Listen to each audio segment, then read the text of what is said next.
নমস্কার, জয় রাধে, রাধেশ্যাম, রাধে রাধে। তাঁর প্রেম মানুষকে ভালোবাসায়। রাধে রাধে। ধ্যান, সাধনা ও সিদ্ধি।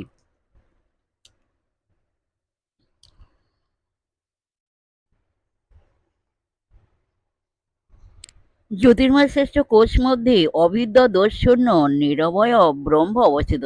তিনি শুদ্ধ এবং তেজময় পদার্থসমূহেরও অবভাষক। যারা আত্মজ্ঞানী তারাই মাত্র তাঁকে জানেন। ওং শান্তি, ওং শান্তি, ওং শান্তি। তুমি তেজ, আমায় তেজস্বী করো। তুমি বীর্য, আমায় বীর্যবান করো। তুমি বল, আমায় বলবান করো। তুমি ওজ, আমার ওজস্বী করো।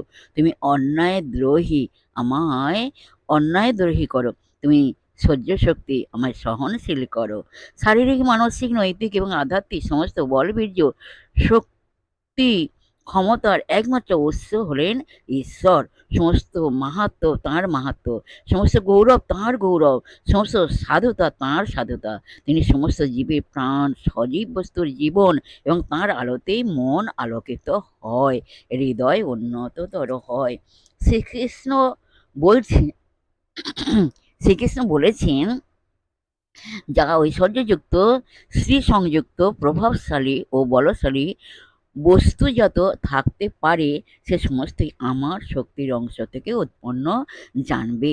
আমি একাংশে সমুদয় জগৎ ধারণ করে অবস্থিত আছে।